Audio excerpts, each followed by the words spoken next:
Next, we will be hearing from Mr. Eric Nelson, Director of Technology with Creedence Energy Services, who's going to be speaking this afternoon to us about enhanced oil recovery via biosurfactant squeeze applications. Please help me welcome Eric.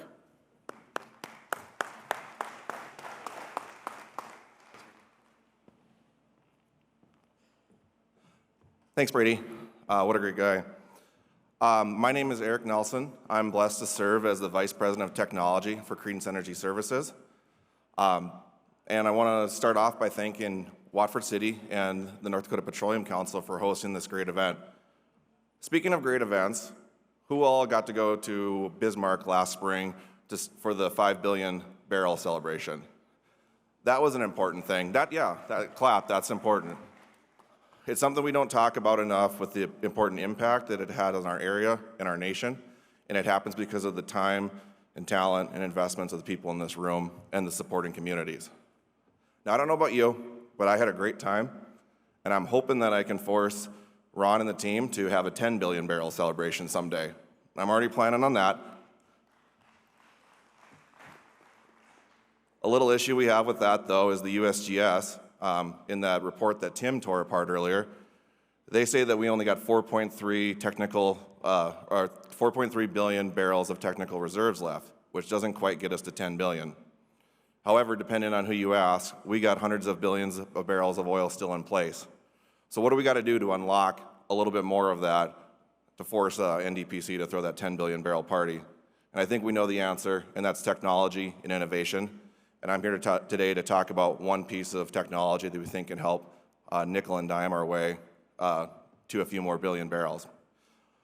A lot of you have probably heard Kevin Black, our CEO, has spoken on it eloquently very many times about the Creedence biosurfactant.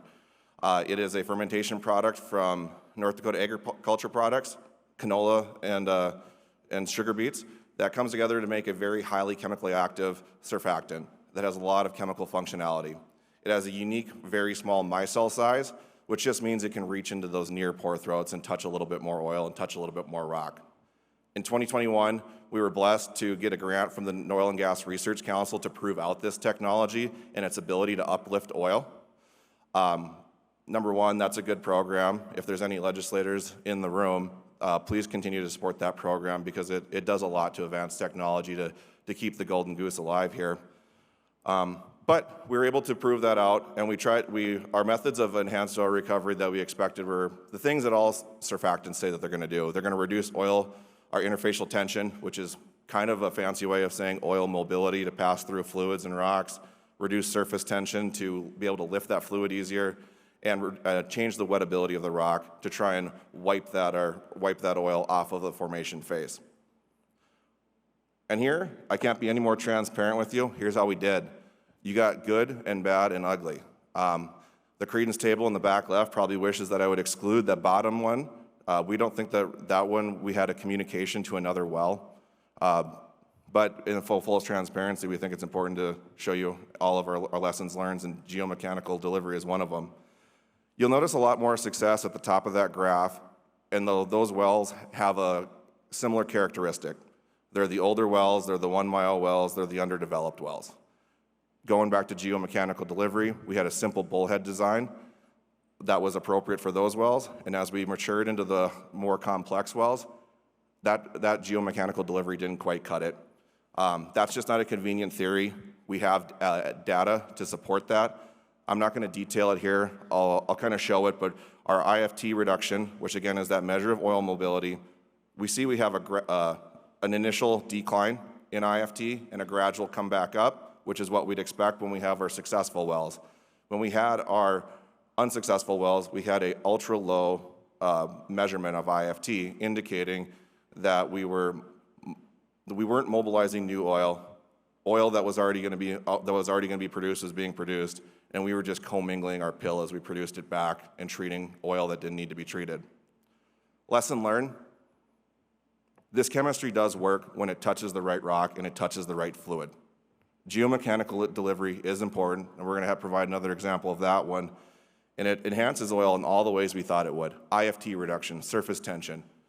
But there's a couple ways that it did that traditional surfactants don't don't talk about, and that is its ability to alter iron sulfide scale and mobilize heavier carbon chains. Going back to geomechanical recovery quick, the best time to touch as much rock as possible is in your initial frac. Here we have an example. This from the Permian Basin. There's an operator down there who did a year-long survey with Texas A&M, performance testing 300 surfactants. Top 10% went to core flood testing, and then out of that, the top 3 performers got to be the frac surfactant on their own pad. Each pad had 5 wells going into 5 different formations. A lot more details than that if you're interested, but the moral of the story is compared to those industry-leading surfactants, the biosurfactant blends produce on average 20% more oil than those industry-leading surfactants in this trial and 21% more natural gas. It works when it touches the rock it needs to touch. The other differentiator I mentioned was that iron sulfide. Creedence started off as an acid company, so while we're using this for oil and for EOR, we did think maybe this can help enhance our acid jobs. So we did a lot of wettability alteration testing to prove that out.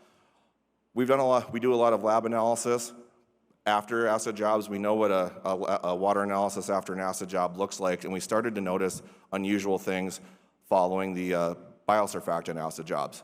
We had a much higher iron uptick for a longer time. Good news, tubing scan says that has nothing to do with corrosion, which is usually our red flag for high iron, but we started to see an unusual effect on iron scale, particularly iron sulfide. Through some characterization, we were able to start collecting some heterogeneous samples from mud anchors, pumps, things like that, and start characterizing them with XRF, XRD before and after different acid treatments. And you'll see here, this is a 15% acid treatment that is using a conventional surfactant to wipe off the oil and make the mineral available for acid, compared to that with the biosurfactant. In silicates, nothing happens, right? Calcite, acid can do that all day long. Salt, sure. When we get to iron sulfide, though, we see a huge differentiation. We have only a 10% mineral reduction with the conventional surfactant, and we get over 90% reduction once this biosurfactant is included. Ongoing research is going to understand the mechanism of this. We believe that there's iron dispersant qualities that are factoring this, and also that micelle size ability to enter the iron sulfide crystal lattice. This matters as the Bakken seems to have more iron sulfide prevalence with the more occurrence of high sulfide wells. Skin damage from iron sulfide is going to be a thing. Phasing this into an application, when my COO, Wyatt Black, looked at this, he told me that there's only one number on this that matters, and so I put a star next to it. Well, we phased this up and I started incorporating this into larger scale acid stimulations to recover more oil. We've done over 120 jobs.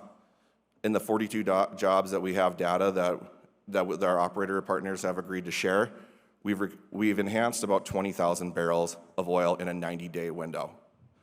We take that window off and that number goes up, but as Wyatt would say, that has to make sense. If you use 70-barrel oil, which I know we wish it was that today, we're seeing a 265% ROI on that, because if it doesn't make dollars, it doesn't make sense. Heavy oil mobilization, another thing that surfactants don't usually advertise. When we had our most successful jobs, we noticed the API gravity going down about 1.5 to 2 degrees. We started characterizing the carbon chain analysis. This is something that we saw in our lab analysis, our initial lab evaluation. You can see here, this is from a spontaneous oil recovery test where our blank has a really light oil that you can dang near read the Williston Herald through, compared to that heavier black oil when we have that treatment. We've done some carbon chain analysis and we've seen in a Red River example, mobilization past C37, where we didn't see that before the trial started. So a lot of cool data. How do we use this? How do we use this to uptick some oil? Now, going back to that Permian frac example, the best time to touch as much rock as possible in that initial frac, do something that we already do.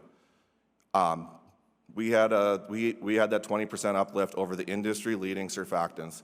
And I'm not going to say that if you just swap out your frac surfactant with this, you're going to hit 20% more every time. I wish I had that level of confidence.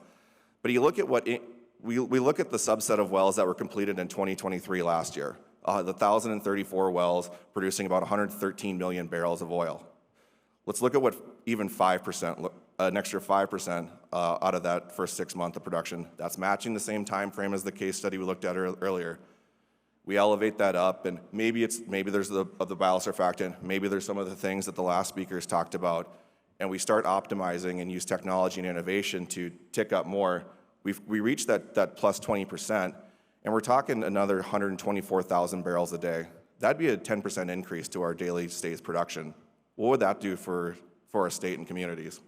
And that's just doing something we're already doing now without investing a ton more capital. Now, while that's the best thing, we do think that life cycle treatments are available. The boosted acid stimulation we described, we think are available for across the life cycle. They have to be designed for the candidate, for the scaling tendency, and for the current fluid production and sized appropriately. If you're ever going to refrac your well, there's no reason that the principles from that initial frac don't carry over.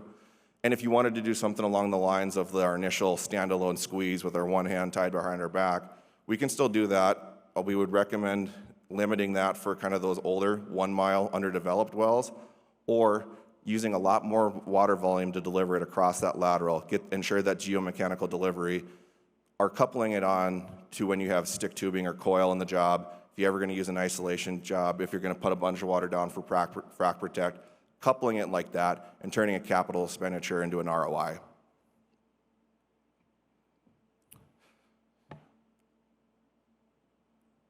So that's our technology piece.